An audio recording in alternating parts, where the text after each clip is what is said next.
Capricorn, tignan natin kung ano yung mensahe para sa'yo ngayong March 2026. Keep in mind po na ito ay general reading lamang kaya hindi lahat makaka-relate.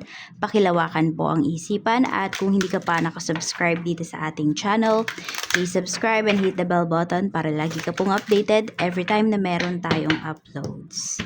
Kung nais mo namang mag-avail ng ating private readings, rituals, and yung ating lucky charms, ayan, mag-direct mensahe ka lang, pwedeng sa Facebook page or sa ating WhatsApp. Ayan, nandyan yung aking link at yung WhatsApp number sa description box. This is for you, Capricorn, Sun, Moon, Rising, and Venus. Overall energy ngayong March, ayan, we have new beginnings. So, may mga natapos, 'di ba? May mga nag-end ba sa life mo, may mga nawala. So, merong new beginnings daw na paparating sa iyo. Or this is also, 'di ba? So, yung iba kasi sa inyo, kailan kaya yung perfect time, 'di ba? Napapatanong kayo, kailan kaya yung perfect time? The perfect time is now. 'Di ba? Ngayon, kaya kung meron ka mga gustong gawin, ayan, meron ka mga gustong i-pursue, this is the best time.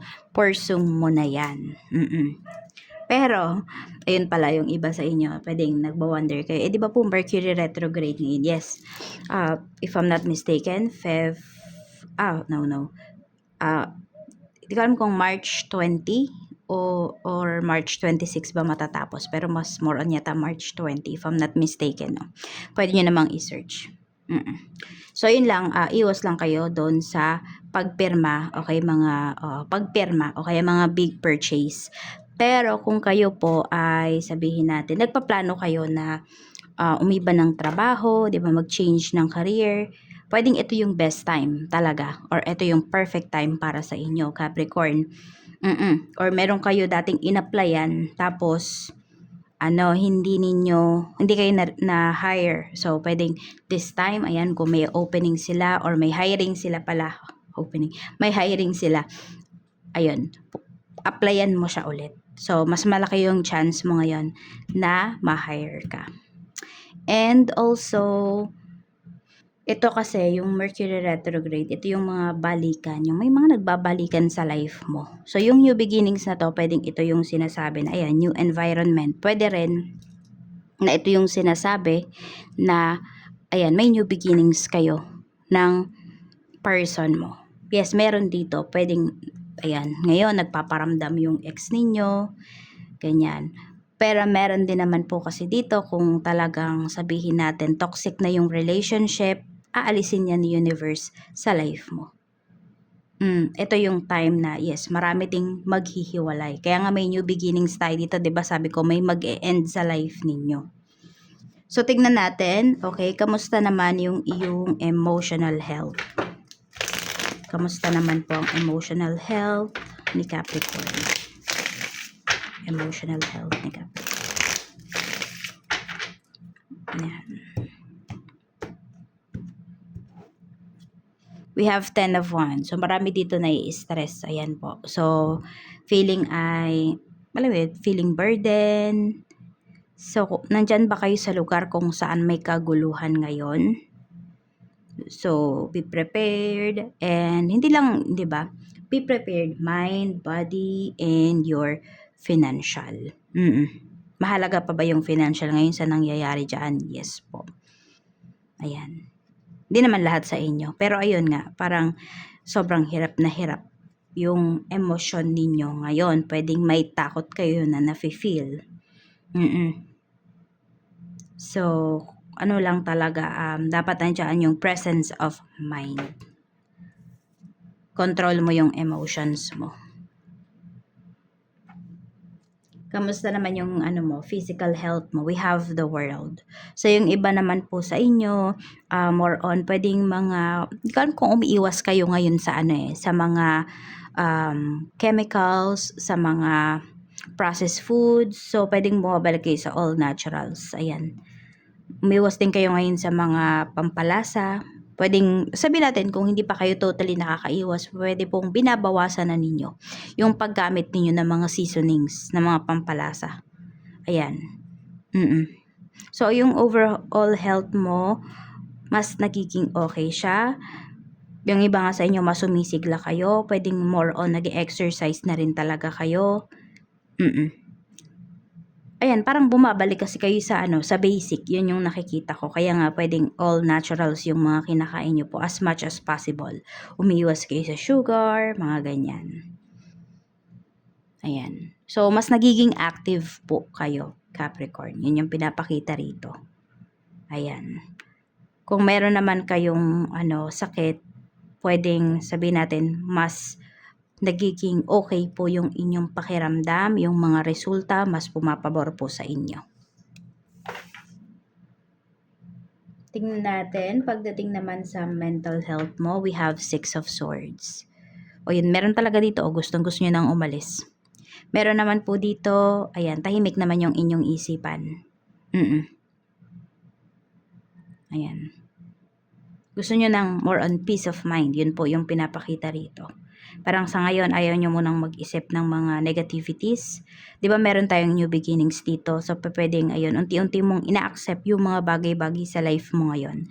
Kaya, nandun yung kapayapaan sa isipan mo. Hindi siya laging ganito, pero pwedeng ngayong March, mas mafe-feel mo na may peace of mind towards dun nga sa mga nawalang bagay or umalis na tao sa life mo. Doesn't matter na yan kung yan ba ay sa romantic relationship mo, pwedeng toxic na family members, friend, co-worker. So, tingnan naman natin kamusta yung family. We have the Empress. So, pwedeng may mag-a-announce po ng pregnancy. Isa sa mga family members mo, relatives. We have Two of Pentacles. Okay, meron naman dito pwedeng nag-iisip kung dadagdagan na ba yung anak. Oo. Napakaalaga kasi nung tao na to eh. So, pwedeng ito is, ito. Hindi siya about sa pagbubuntis. Meron dito, nafe-feel mo ba sa family na parang mas pinapaboran yung isang mong kapatid, ganun. O pwede naman anak mo to. Ito yung nararamdaman niya. Feeling niya, meron kang favoritism. Ganyan. Or yung, basta yung mother.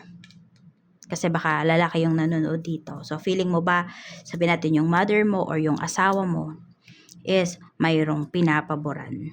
Yan.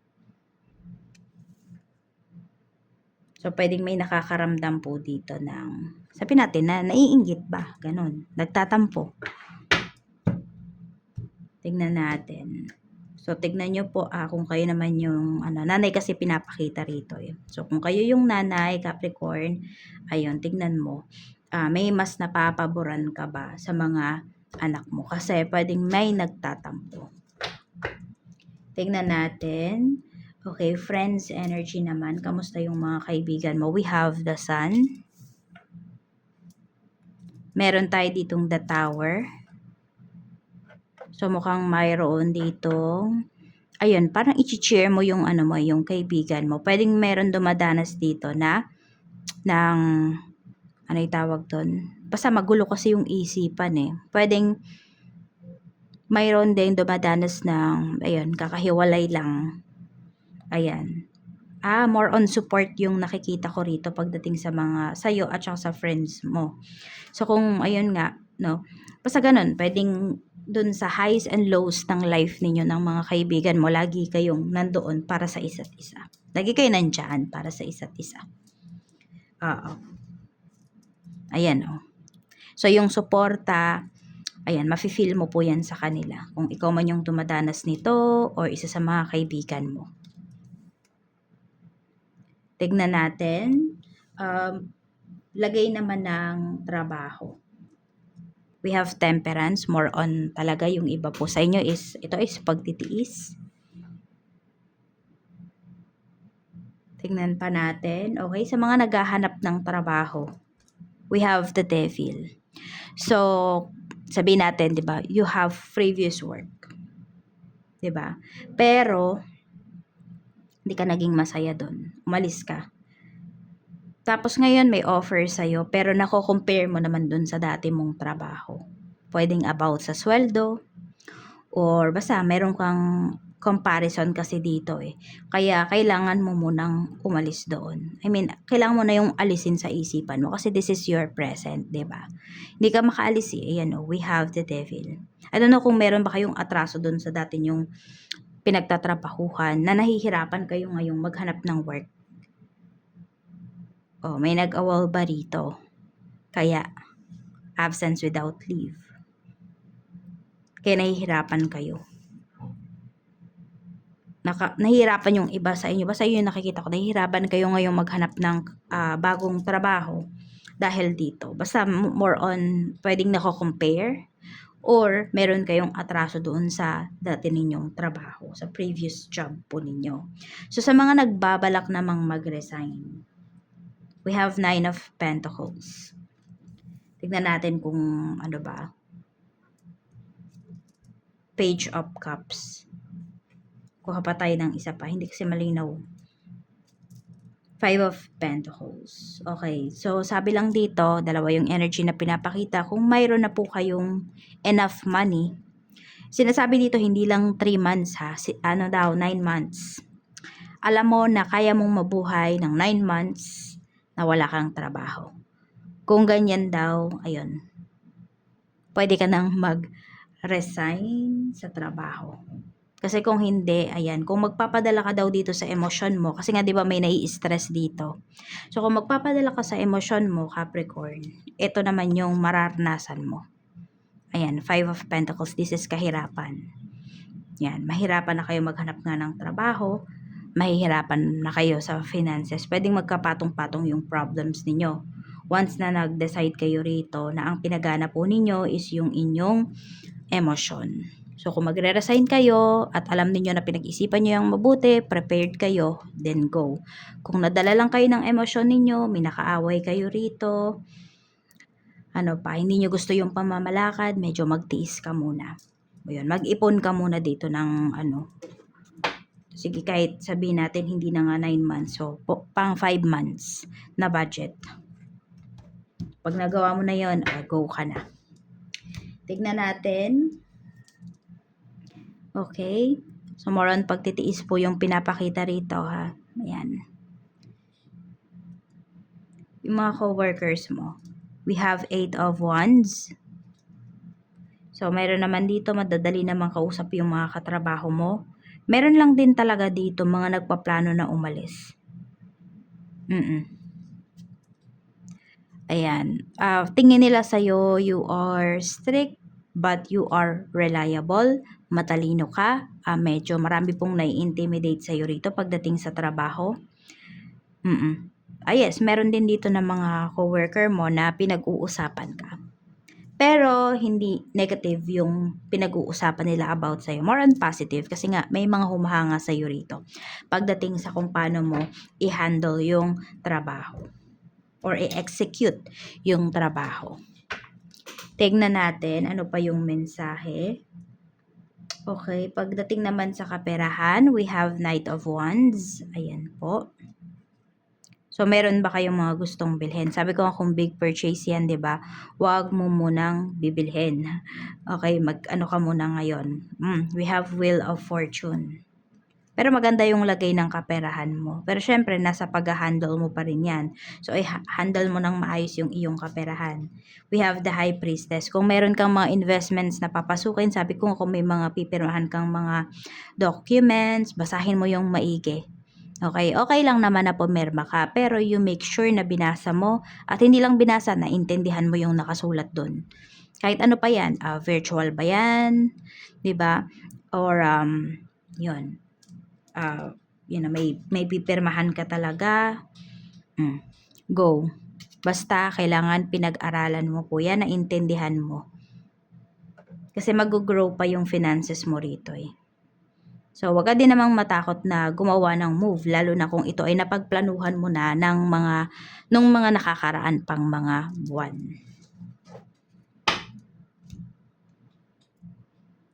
Sa relasyon naman po, no, sa mga single, tignan natin. Sa mga single, we have 10 of cups. So, marami po sa inyo. Happy naman kayo ngayon kahit kayo ay single. Marami dito, happy kayo na tumutulong sa family ninyo. Meron din akong nakikita dito, maaari po na meron dito 10 years na kayong nagtatrabaho. Okay? Even dito sa either dito sa Pinas or sa ibang bansa, pero wala pa rin kayong sariling family. So, more on, tumutulong pa rin po kayo sa inyong pamilya. Ayan. So, yes, meron po dito kaya hindi nagiging successful yung mga previous relationships ninyo kasi ito. Merong yung mga nakakarelasyon mo, maaring hindi pa nila nakikita na you are ready for a family, to start a family kasi madami ka pang obligasyon. So, bigyan mo yung sarili mo ng time frame or timeline kung kailan ka ba hihinto sa pagtulong. Yes, you're helping wholeheartedly, Capricorn. Pero kasi 'di ba, ayan, kung bubuo ka ng pamilya, so yun kagad kasi yung naiisip nung sabi natin karelasyon mo or sabi natin in the future makakarelasyon mo. Ayan, meron namang tanggap pero kasi mas madami yung hindi, 'di ba? And sabi natin sige matanggap pero pwedeng ito po yung inyo pong pag-aawayan. Kaya dapat may boundaries ka na. Oo, kung gusto mo talaga na magkaroon ng, ayan, lifetime partner.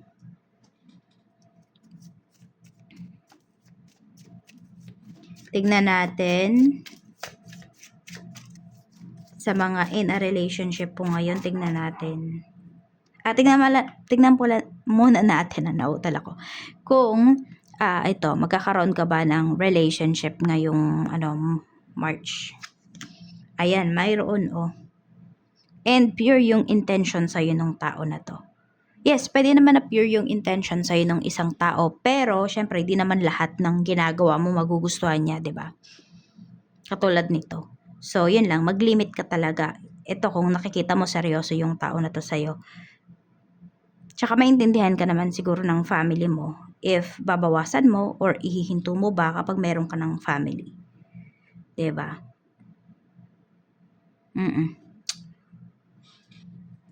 O tsaka mo na yan intindihin pagka gusto mo na talaga na magkaroon ng relationship. Yung pang matagalan na talaga.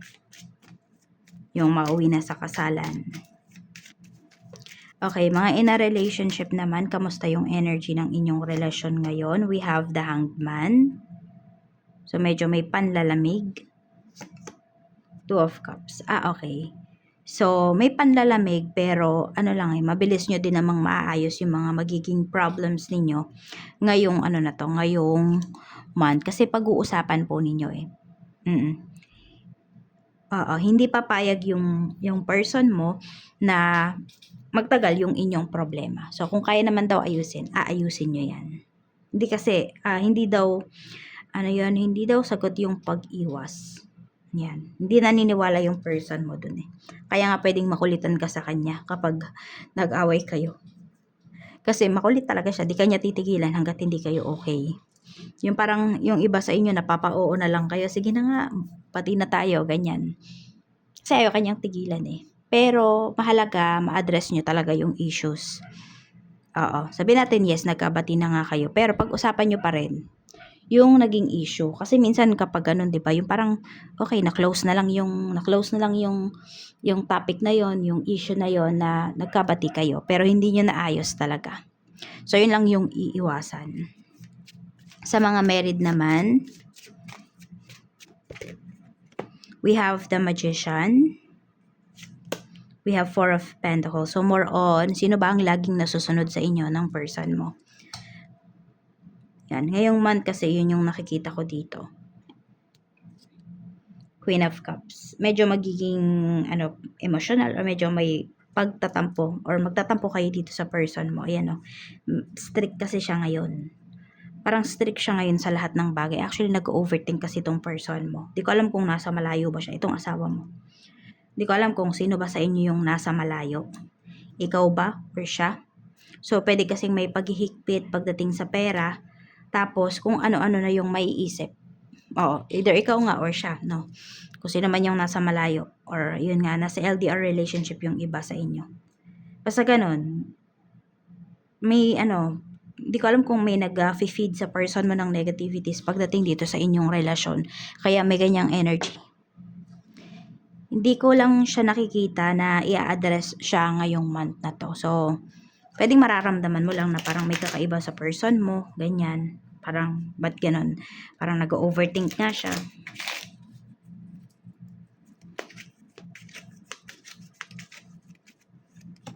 We have paradise. Ayan. So, tingnan mo, bakit? Madami kasi, di ba, madaming yung mga nakapaligid po sa inyo, maaaring may inggit na nararamdaman. Sabi ko nga, looks like may nag-feed dito sa person mo. Kaya naghihigpit siya, ganyan. Kaya nag-overthink siya. Pero kasi nakikita kasi nila na okay yung marriage ninyo, okay yung family ninyo. Kaya pwedeng may manira talaga rito. Yan, may mga naghahabol dito sa person mo. Ayan. Pwedeng ito po ay hindi hindi to yung dati niyang nakarelasyon. Pwede rin, pero pwede kasi ito ay mga family members niya. Kasi ito, ayun. So, para magkadugtong yung reading na to. So, ito yun yung tumutulong, di ba? Kasi we have healthy choices eh. So, mas pipiliin mo kasi yung nakakabuti dito sa family ninyo. So, maghihigpit nga talaga. So, kung before, yan, meron dito, pwedeng tumutulong pa rin. Sabihin natin yung asawa mo, tumutulong pa rin yan sa family niya. Pero di niya pinapaalam sa'yo. Ngayon, naghihigpit ka. Kasi pwedeng merong nagsabi sa'yo. Basta may issue kasi about sa family. So, pwedeng sa side mo or sa side ng asawa mo. Ganun yung pinapakita rito. So, yun lang. Diba? Always piliin ninyo yung family na binuo ninyo. I mean, kailangan panindigan nyo po ito. Kasi meron talaga dito, mamimili at mamimili po kayo.